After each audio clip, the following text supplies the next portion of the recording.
On enchaîne avec notre deuxième invitée et c'est Nadia Belaouni. Bonsoir Nadia, Coucou. Salut bienvenue.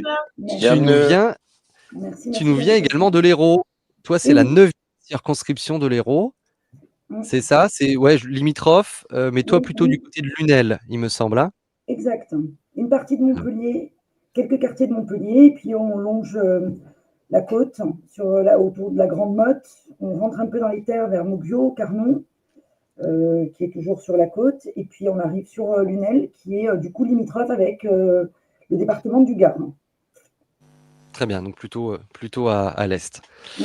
Tu as 44 ans, tu es Mhm. engagé dans plein de choses. Tu as l'air d'être une femme hyper active, association de parents d'élèves évidemment, mais également déléguée syndicale, avec différents mandats, notamment au comité d'entreprise européen. Donc là, ça Mhm. commence à pas rigoler. Et en plus, tu es conseillère municipale et conseillère communautaire, pardon, à D'opposition. Vauvert.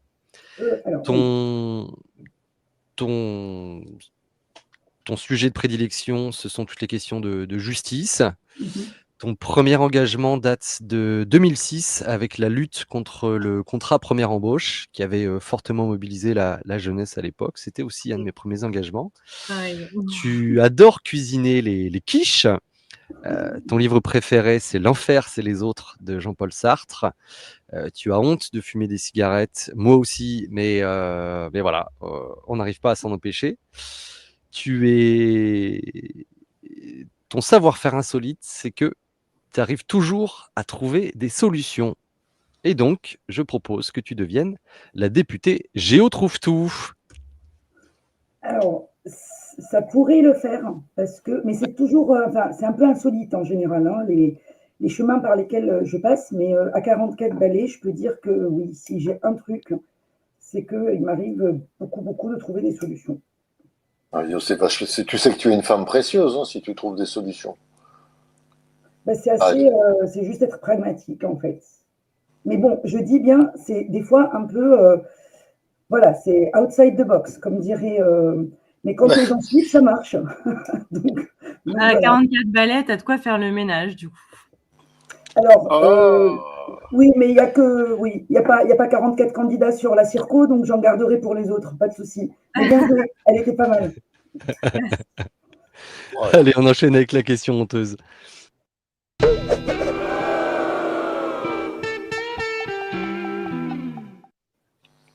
Alors, la question honteuse, Nadia, est-ce que tu veux bien, s'il te plaît, nous révéler une anecdote ou peut-être là, une de tes solutions outside the box, la plus cocasse qui a pu t'arriver?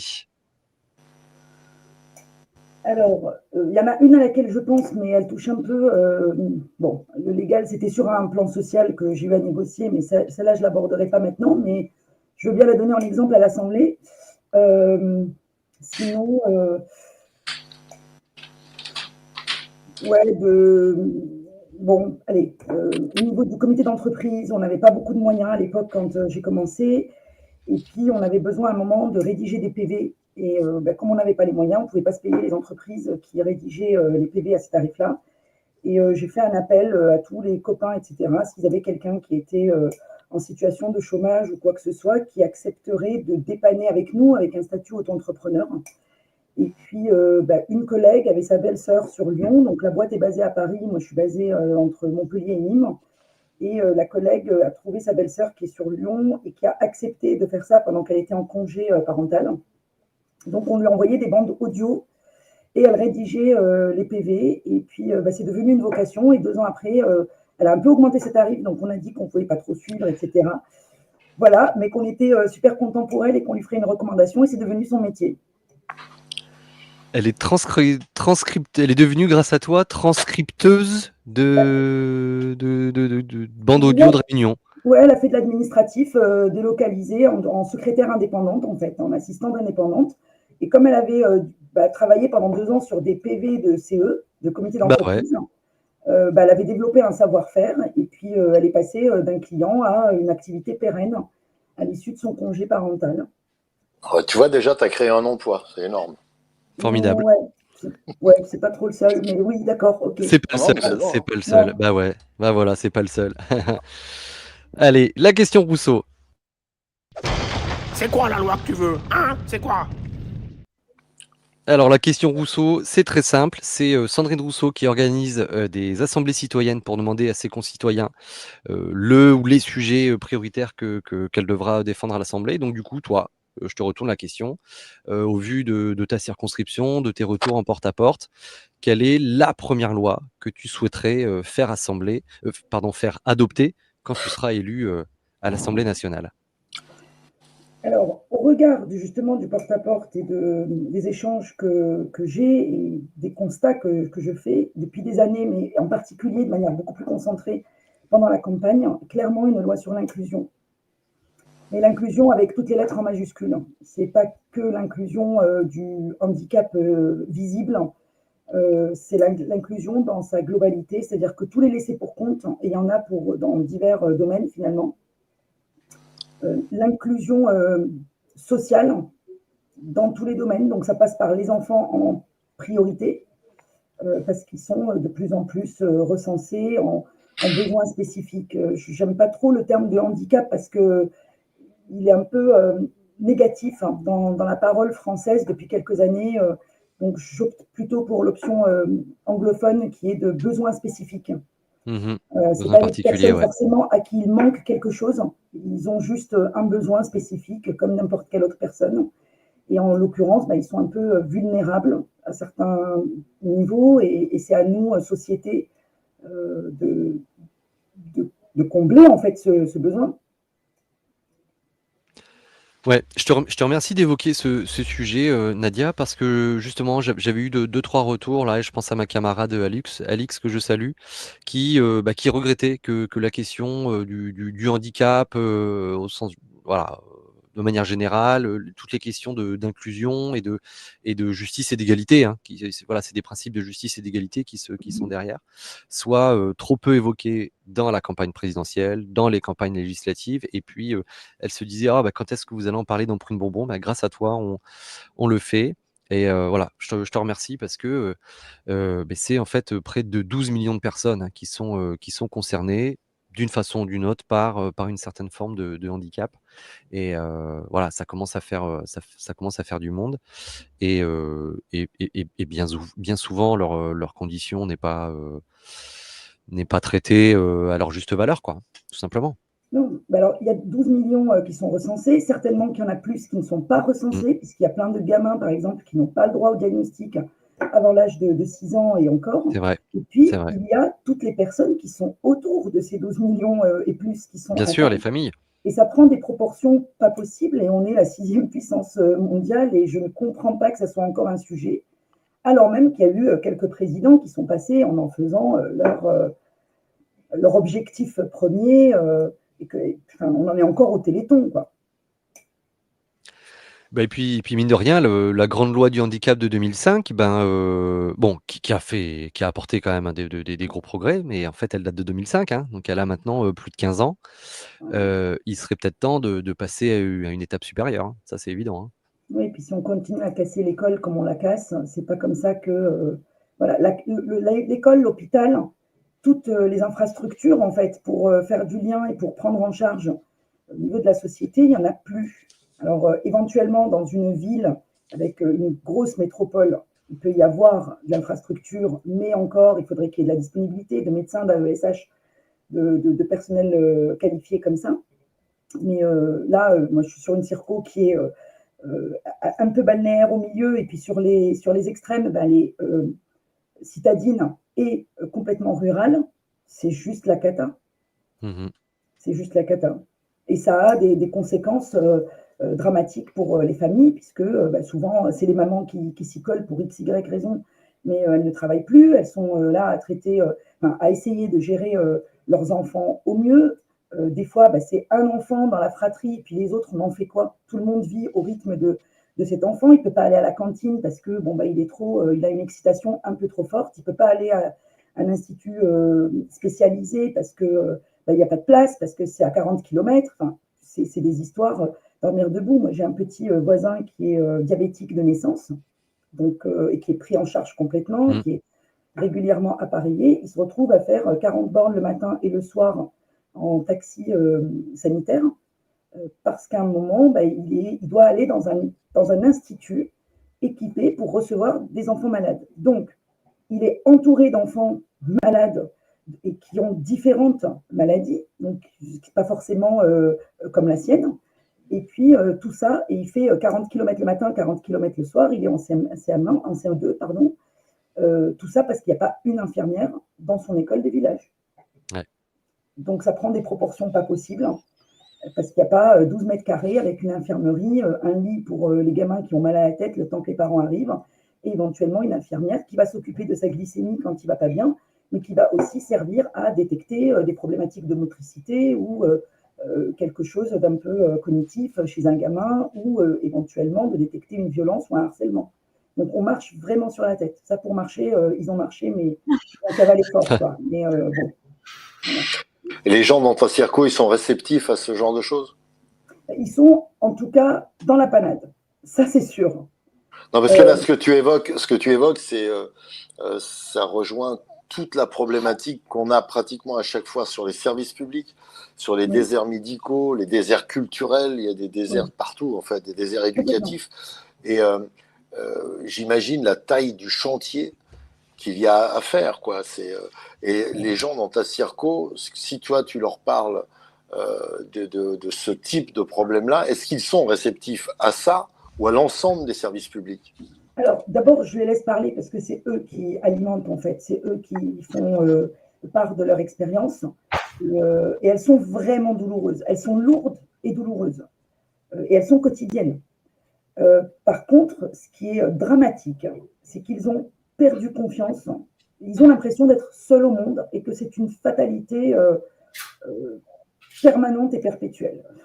Qu'ils s'en sortiront pas, qu'ils ont limite, entre guillemets, ce fardeau qu'ils accueillent quand il s'agit d'un enfant, par exemple. Mais il s'agit aussi des parents. Il y a des personnes, j'en ai eu une au téléphone aujourd'hui qui m'a contacté par Messenger sur la page de la campagne, et puis on a discuté, et elle m'a dit je suis obligée maintenant de m'occuper de ma mère parce qu'il n'y a pas de service qui puisse la prendre en charge.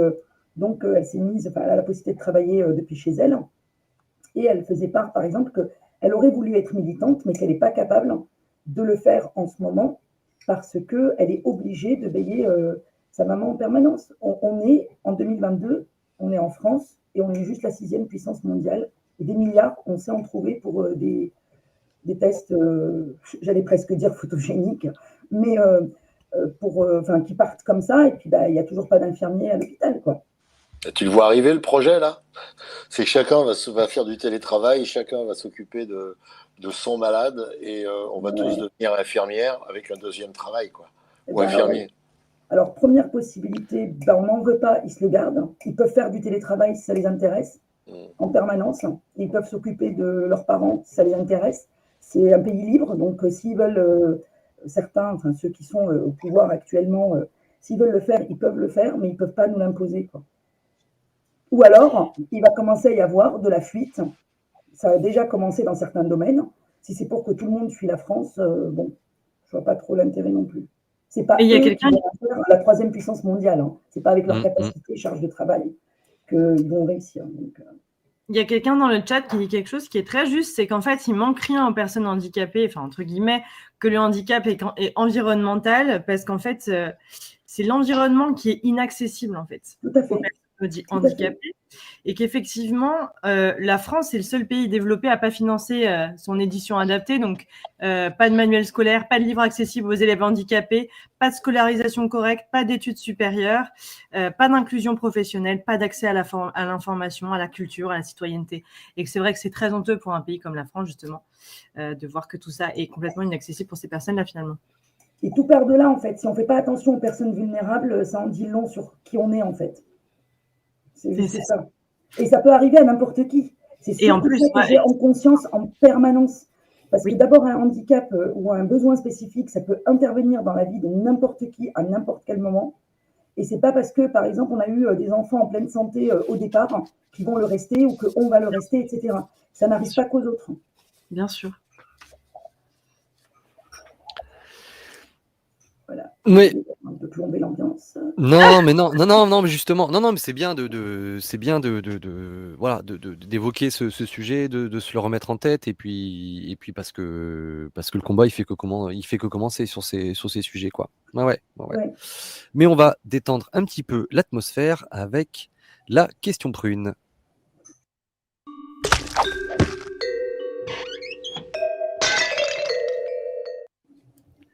Tu sais qu'on aime bien coller des tartes, et donc on voudrait savoir, toi, à qui tu as envie de coller des tartes dans ta circonscription? Style député sortant, qui sont tes différents adversaires, les enjeux, les rapports de force, et puis si tu peux aussi nous dire comment ça se passe, au sein de la NUPS localement. Est-ce que ça marche bien, et cetera? Voilà, à toi de nous dire. Oula, alors déjà dans la NUPS, j'ai absolument envie de donner de tarte à absolument personne. C'est plutôt des gros câlins que je passe mon temps à leur faire, Ah super. parce qu'ils sont tous géniaux. Donc déjà là-dessus, on évacue. Enfin, on peut y revenir un peu plus tard si vous voulez que je fasse part de l'expérience qu'on vit localement là-dessus. Alors les tartes, je peux avec les deux mains. Oui. D'accord. Les coups de Ok. genoux aussi, enfin, J'ai oui, bien plus sûr. assez de Soit souplesse en bidet. pour. Voilà, voilà. Euh, à ceux qui s'inventent de gauche. Ah, Ah oui, parce qu'alors là, en ce moment, enfin chez nous, c'est assez. Bon, j'ai fait un seul plateau, on était 4 candidats, dont deux. Alors je vais pas dire éléphants, quoique ils viennent tous les deux, ils ont un parcours commun au PS. Et puis après, chacun a pris un peu sa voie. Alors il y en a un qui s'est stoppé, enfin il s'est mis à l'arrêt LREM, c'est mmh. Patrick Vignal. Ah Qui a- oui, d'accord. voilà. Donc qui a fait un. C'est pas sympa la grosse fumée là qui est sortie de Bruno, ça m'a un peu déconcentré. Voilà, donc il a fait un passage par LREM et puis ça lui convient. Alors il refait un mandat, enfin il est en candidature sous LREM à nouveau, mais il se présente de gauche. Alors moi ça me perturbe énormément parce que bon, je me dis, il ne sait plus où il habite, ça c'est sûr, mais je trouve même que c'est un manque de respect de ne pas assumer la famille qui lui donne mandat, puisque arriver sous une étiquette libérale et dire moi je suis de gauche, je suis de gauche, je suis de gauche, déjà c'est un manque de respect pour LREM. Voilà, je les respecte pour ce qu'ils valent. On va être d'accord, mais quand même, un minimum, on ne renie pas sa famille, quoi. Donc quand déjà le gars il arrive comme ça, je me pose des questions. Et puis, en face, on a Monsieur Bord, et c'est pas un jeu de mots, enfin c'est pas moi qui, j'en suis pas responsable, hein, qui sait plus de quel bord il est. Il se revendique fraîchiste, quand même. Ouais, Voilà, quand on est à donc Montpellier, fraîche, c'est pas n'importe quel historique. voilà, socialisme historique, on va dire, justement. Oui, oui. Et puis, et a priori, en 2017, il a fait un petit passage par LREM pour demander une mandature qui lui a été refusée et qui a été Ouais. visiblement donnée à Monsieur Vignal. Et puis cette année, il est RN. Pardon? Oui, oui, il est Rassemblement RN. national. Oui, oui. Donc lui, c'est l'élasticité. Alors là, lui, sa capacité, voilà, je disais tout à l'heure, si j'étais un peu souple, je donnerais des tartes même avec les pieds. Lui, je crois qu'il est capable parce que grand écart total, quoi. Et il se dit de gauche. Non, non, mais il se dit Ah! fraîchiste. Donc voilà, moi qui me considérais comme un peu une schizophrène avec toutes mes casquettes organisées, là, je ne sais pas quoi en penser. Voilà. On va en penser que tu vas gagner, surtout, parce que vu les sondages, normalement, tu devrais gagner. Et ça se passe bien, donc, si ça se passe bien dans la nupe, et si ça se passe mal en face, parce que quelqu'un qui est capable de faire un grand écart pareil, si toi tu le vois, tout le monde le voit quand même. Les électeurs le voient. Comment ils peuvent donner leur voix? C'est pas possible. Les électeurs RN, eux, ce qu'ils voient Oui, certainement, c'est qu'ils ont un candidat RN et qui passe son temps à leur parler sur le territoire, la bouvine est très présente, donc c'est un peu, c'est toute la culture autour du taureau. Alors, Mmh. personnellement, j'ai découvert ça en arrivant sur ce territoire, et mes enfants sont de cette culture-là, hein. On fait toutes les fêtes, on fait les prés, etc. Mais ils voient ça, en fait. Ils voient que c'est quelqu'un du territoire, mais comme s'il se présentait à un mandat local. Il fait campagne comme si il allait être maire d'un village, donc c'est serrage de paluche, et puis on va faire pour le territoire, et puis alors que bon, c'est l'Assemblée nationale, quoi, c'est pas du tout, enfin c'est du législatif, c'est des dossiers de fond, et c'est pour gouverner la France. Et ça, c'est intéressant ce que tu dis. Quand tu parles avec les gens, ils savent ce que c'est qu'un député? Parce que j'en rencontre plein qui ne savent pas à quoi ça sert. Pas vraiment, mais on est aidé cette année sur cette campagne. Enfin, moi c'est la première fois, mais ce qui aide la campagne, c'est toute la pédagogie qui est faite au niveau national, notamment par la tête de gondole Mélenchon. Voilà, donc du coup, il y a de la pédagogie, ça interpelle les gens, ils s'y intéressent plus, clairement plus. Ben, le meilleur coup politique, c'est ce qu'on disait, on dit ça souvent, mais le meilleur coup politique de ces 30 dernières années, c'est ce qu'il vient de faire. Élisez-moi Premier ministre. Les gens se disent, ah bon, on peut l'élire Premier ministre? Non, ça n'existe pas, mais alors c'est quoi? Et le débat s'est ouvert, et maintenant tout le monde sait qu'on n'élit pas un Premier ministre, qu'il est nommé par le président et qu'il dirige la politique de la nation. Et ben voilà, peut-être que grâce à ça, on a gagné des voix. Mais c'est vachement intéressant de partir de ces spécificités, là, ce que tu disais sur pas le handicap, je retrouve pas le mot que tu as dit, mais et d'arriver, ouais, pardon, et d'arriver, non, c'est les besoins spécifiques, ouais, et d'arriver sur à expliquer aux gens ce que c'est qu'un député pour pouvoir avancer, quoi. Non, c'est un vrai boulot de fou que vous faites tous là. Putain, c'est pas vrai, j'arriverai jamais à faire ça, moi. Non, mais si, c'est un sacré, parce qu'en fait, on est porté par, moi, c'est la première fois, enfin, tout est la première fois, même vous d'ailleurs, c'est la première fois, enfin, pas pour vous, mais pour moi, de parler comme ça, en général, c'est plutôt des réunions que j'ai faites pendant 2 ans à distance, donc, mais on est porté par, ce qui est extraordinaire, c'est, et ce qui met la pression aussi, hein, très clairement, enfin, moi, je l'ai, elle est très, très présente, c'est toutes les personnes qui se mobilisent autour. C'est incroyable. On appelle les militants, mais il faudrait limite trouver un terme vachement plus valorisant parce que c'est époustouflant de bienveillance, d'énergie, de volonté. Motivé. Ouais, Ce sont des motivés. C'est dans le coin aussi, c'est pas loin. C'est pas trop loin. Mais c'est des gens motivés. Ouais. Bah écoute, bravo. Franchement. De tous les âges, la jeunesse est juste. Je ne suis pas vieille, hein, 44 balais, ça va. Mais la jeunesse est époustouflante d'énergie, de créativité, de volonté. Ils vont en cours, ils vont tracter, ils repartent passer un examen et puis ils ressortent pour. Tu vois, dans les boucles passées, ils ressortent pour coller, quoi. Et puis ils sont clairvoyants. Ils sont hyper clairvoyants. Je ne sais pas si c'est un vivier montpelliérain. Mais en tout cas, ils sont clairs sur la vie qu'ils veulent avoir et ce qu'ils ne veulent pas avoir surtout. Très bien, on enchaîne avec la question Bourbon.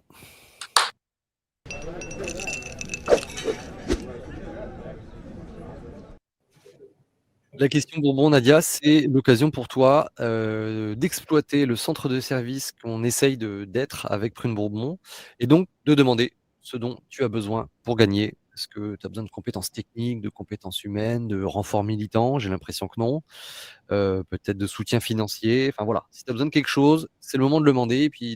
Et puis nous, on fait pincer l'info et on essaie de t'aider comme on peut. Ok. Alors, demander à une syndicaliste quand même d'exploiter quelque chose, je trouve que c'est un peu une petite peau de banane en période de monkey, Spox, je ne sais pas trop quoi, là, je trouve que c'est un peu vache. Mais nous, on est consentants, Ok, ça va. Alors voilà, c'était le terme que j'attendais, tout va bien. Non, bah alors, non, tu as dit un mot, l'argent. Je ne pensais pas en avoir besoin, mais j'ai vécu une sacrée aventure pour la campagne. Pendant 15 jours, j'ai tout suivi dans les clous, etc., pour demander un financement. Et puis, la veille du jour férié, à 17h30, je reçois un mail qui refuse le financement, sans aucune justification, évidemment, mais je la demanderai par la suite, ce n'est pas la question. Tu avais fait une demande de prêt bancaire qui t'a été au final refusée. Je voulais financer la campagne par un prêt bancaire pour suivre les droits canons de l'Église en matière de financement, puisque c'était montré aussi une prise de risque personnelle et Ah ouais. ne pas faire subir autour de moi une pression financière. Puis il y a un système institutionnel qui existe et qui normalement devrait fonctionner sans problème. Et puis je vous rassure, c'était pas 5 millions à la Pécresse que je demandais, on va se calmer de suite. Voilà. Donc c'était pour les tracts, impressions, des trucs hyper basiques. Et puis pendant 15 jours, ce qui a largement freiné la campagne et mis sous stress un peu tout et le monde et quelques projets, pour finalement qu'on me dise non, pour on ne sait quelle raison. Donc voilà. Tu fais comment? Système D, quelques heures auparavant, j'avais appelé le mandataire financier en lui demandant s'il pouvait se libérer, aller trouver une banque, n'importe laquelle, qui nous donnait un rendez-vous très très vite, parce qu'on était encore à la veille d'un jour férié, et donc ça allait compliquer vachement les choses. Il a trouvé une banque réactive locale, une agence locale. Et puis le mercredi soir, veille de jour férié, on recevait la réponse négative. Vendredi matin, on ouvrait un compte et j'ai eu une personne de ma famille qui a généreusement fait un virement immédiatement dès que le RIB était dispo. Et puis on fait un appel maintenant au financement privé, avec des contrats de prêt. S'il y a des gens de ton équipe qui regardent, il faut qu'ils mettent sur le chat s'il y a des liens pour faire des dons et le lien avec ton mandataire financier, qu'on puisse relayer ça pour essayer de bouger un peu les dons si tu as vraiment besoin dans le coin. Les dons ou les prêts, si vous avez un petit peu. Les dons ou les prêts. Les prêts, si vous avez quelques centaines, voire peut-être quelques milliers d'euros à prêter à Nadia. Voilà. Et c'était vraiment ce que je voulais éviter, parce que dès que ça s'est su, le vendredi soir, j'avais une mamie, je le dis avec beaucoup d'affection, qui tout de suite m'a dit bon, écoute, tu sais, j'ai une petite retraite, mais je vais te faire un don. Et j'ai dit, mais surtout pas, certainement pas. On va se débrouiller, mais voilà. Voilà, on nous dit qu'en fait, on peut faire un don via le groupe d'action populaire. Donc, si tu as ton groupe d'action populaire peut recevoir des dons. Et on peut aussi faire des prêts, je suppose. Groupe d'action populaire, c'est LFI Territoire Lunellois. Je ne sais pas comment on écrit en fait chez vous. Je vois le chat. S'il y a quelqu'un s'il y a quelqu'un de ton équipe sur le chat et tout ça, qui puisse le mettre, voilà. Ah c'est bon, c'est Ségolène. Ségolène la reine, elle a trouvé ton groupe d'action. Super, merci Ségolène. C'est la plus forte et la plus réactive du monde. Voilà, donc vous cliquez, si vous voulez aider Nadia, vous cliquez sur le groupe d'action, là, le lien qui est dans les commentaires, et vous aurez la possibilité de lui faire un don directement, et puis ce sera un don à la France Insoumise qui relaiera à Nadia, et puis sinon il y a la petite boîte de contact, vous lui envoyez un message, et puis elle vous mettra en contact avec le mandataire financier. Voilà. Donc ça c'est vachement bien. Vous n'êtes pas obligé de cliquer dessus et de donner tout de suite, vous pouvez aussi le copier et vous y mettre demain matin. Donc prenez le temps et faites les choses bien. Voilà, c'est vrai. Elle a une petite question Bourbon maintenant.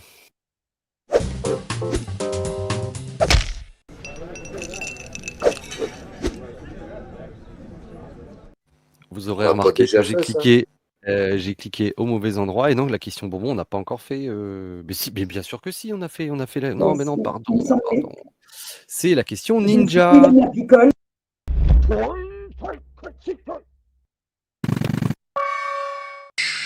La question ninja, c'est le moment où toi tu partages ton truc, ton astuce, le secret essentiel que tu as pour convaincre les gens, qui te permettra de gagner et que tu souhaites partager avec les autres candidats et candidates pour leur permettre eux aussi de gagner. Mais le programme. Comment tu fais pour t'y prendre? Mais le programme, pardi. Ouais. Le programme, il y a tout dans le programme, lisez le programme. Ah, mais comment tu fais pour les alpaguer et leur faire lire le programme? C'est ça le truc. Je leur lis pas, je leur fais pas lire le programme. Je les incite à le lire effectivement et à ne pas me faire confiance sur ma propre parole ou sur ma seule personne. Mais il y a des réponses à. Le programme est tellement pragmatique dans le fond. Non, mais ça, on est tous d'accord avec le programme. C'est juste quand tu attrapes quelqu'un dans la rue, tu lui dis ne me croyez pas. Lisez le programme, c'est ça que tu fais? À la fin, oui. À la fin. Une fois qu'on a discuté, tu écoutes la personne. chaque personne est animée par quelque chose qui arrive spontanément et elle parle en fait de la problématique qu'elle a. Ou, Bien sûr, mais ton approche, comment tu fais? mon Quand approche, tu leur dis bonjour madame, je suis votre candidate, bonjour oui, monsieur. si je fais du tractage, par exemple, il y a Ouais. les copains qui sont là, ils sont là, c'est la candidate, mais moi, quand je tends mon flyer, je dis, ben voilà, je me présente sur la Circo, est-ce que vous comptez voter aux législatives, c'est quelque chose qui vous intéresse? Et puis, ben voilà, la discussion, elle se place et on suit le fil en écoutant la personne. Ok. Ah, Et à la fin, tu leur dis: «Mais ne me croyez pas sur parole, allez lire le programme plutôt», oui, c'est alors, ça? tout Ouais. à l'heure, il y a une jeune fille qui est partie, qui a quitté, enfin, sur le trottoir et puis elle s'est mise, enfin, elle a quitté quoi, ce trottoir-là, elle avait tourné et à un moment, elle revient vers moi en courant et elle me dit: «Est-ce que madame, j'ai oublié de vous demander quelque chose» et je pensais qu'elle avait besoin de quelque chose et elle me dit: «Mais vous avez quoi de prévu pour, l'hôpital, par exemple?» Et en fait, elle était partie et elle est revenue en courant. Je l'ai vécu, tout à l'heure Ah vers ça 19:00. alors, d'accord. Et je trouvais ça extraordinaire et elle insistait, elle était plus grande que moi de taille et elle était hyper dynamique dans sa demande. Et je me suis dit, elle va m'en coller une si je ne donne pas la bonne réponse. Mais finalement, elle me parlait du tac au tac, je lui répondais sur le service public, etc., etc. Et puis à la fin, elle me dit, bon, merci, super. Et c'était elle qui me remerciait. Et je lui dis, mais enfin, me faites pas confiance, lisez le programme. Et ça l'a fait rire. Elle me dit: «Mais c'est vrai?» Je dis: Ouais, «Oui, sur ouais. le flyer, vous avez le lien sur le programme. Bah, vous cliquez et puis vous lisez le programme». Bon, parfait. Eh ben, super. Super anecdote pour terminer. Nadia, Avant de on te terminer, je sou peux vous parler d'un événement, s'il vous plaît? ah Oh ben oui, oui. alors j'allais en parler. Vas-y, je Ah, tu allais crois. en parler? Bah, vas-y, parle alors. Non, non, toi, vas-y. Game Jam à Montpellier.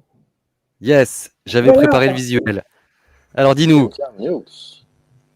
Et ben alors, ça va être l'événement de la campagne. Ça va être l'événement du week-end qui arrive.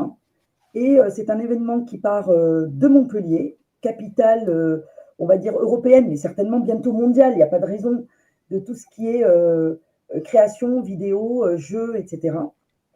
Avec, il y a par exemple Ubisoft, hein, qui Oui. est un géant mondial qui est basé chez nous. Et puis il y a toute une industrie qui est développée autour de ça. Donc ça sera certainement la nouvelle Silicon Valley très bientôt. Et puis voilà, c'est parti d'une rencontre avec un militant. Moi, les jeux, j'y connais absolument rien du tout. Je ne suis pas une joueuse dans la vie, mais j'ai une fascination pour ces gens qui créent, quoi. Et j'en parle avec un militant, et puis il me dit on peut tout faire. Et l'événement part de là, et il se met à organiser cette game jam avec une autre militante qui se met sur le coup. Et ça va être un regroupement en fait de créateurs, de graphistes, de designers, de musiciens également, qui vont arriver un samedi matin dans un local qu'on a réservé pour l'événement à Montpellier, mais la participation pourra également être virtuelle à partir d'autres spots en France et dans le monde, Mhm. finalement. Et pendant 48 heures, toutes ces équipes préalablement constituées, et en général ils se connaissent, ils ont l'habitude de bosser Ouais, ensemble, ouais. vont prendre à leur charge le thème qui sera donné samedi matin à l'ouverture de ce mini concours Ouais, sympa. ouais. Et ces équipes vont créer pendant 48 heures des jeux avec une dimension quand même pédagogique et politique. C'est là l'originalité de l'événement Mhm. finalement, parce que des game jams, ils s'en organisent dans le monde. Mais le côté inédit, c'est que ça va prendre les mesures phares du programme de la NUPES et ça va être ça le brief. Donc après, chaque équipe se fait son brainstorming et puis décide d'aller exploiter une mesure du programme. Je ne sais pas moi, l'environnement par exemple, ou la retraite à 60 ans. Ça devient le thème du jeu qu'ils vont créer et puis ils vont se débrouiller pendant tout le week-end pour livrer finalement divers jeux avec cette dimension pédagogique au-delà de tout ce qui est créatif et visuel, etc. Voilà, donc on est super fiers de pouvoir proposer ça sur Montpellier, puisque on est quand même la ville par définition de ce domaine-là. Mais ouais, c'est une super initiative. Là, moi, je vais suivre ça à distance, voir à quoi ça ressemble. Tu peux venir Et aussi bah, si tu veux, hein. ouais, Montpellier, ça fait un petit peu loin. Moi, je suis à côté de Lille, hein. Mais ouais, non, c'est vraiment une super idée Trop et bien. j'espère que ça va bien fonctionner. Ça Et va donc, attirer ouais, les jeunes, c'est cool. ouais, puis quand tu disais voilà une campagne enthousiaste, joyeuse, Ah ouais, bah, carrément. voilà, c'est exactement la preuve. Donc c'est chouette. Ouais, super. Ouais, c'est trop Voilà, bien. donc il y aura des relais, enfin il y aura des tables rondes qui seront organisées pendant le week-end, qui seront retransmises. Il y aura pas mal d'actu autour de ce week-end-là, pendant que les gamers et les Ouais. créateurs s'activent sur leur clavier. Donc vous l'avez compris les amis, c'est ce week-end 4 et 5 juin pendant Ouais. 48 heures à Montpellier. Quelle salle à Montpellier? C'est la Carmagnole. La Carmagnole. Voilà, Oui, salle de la physiquement, Carmagnole mais à après Montpellier. virtuellement, on peut suivre Ouais. on peut Mais on suivre va tout le week-end. il y a Max Abel qui a partagé le lien vers le compte Twitter de la Game Jam Nup. Ok, Et puis nous gamejammnup.fr. on va continuer à partager effectivement jusqu'à ce week-end. Ouais, super. Nadia, Ouais. une belle fin de campagne à toi. Merci. Merci Nadia. Et puis à la fin, c'est nous qu'on va gagner. Ciao Allez, Nadia. c'est Ciao, parti. ciao. Merci beaucoup. Travail. Au revoir. Ciao, ciao.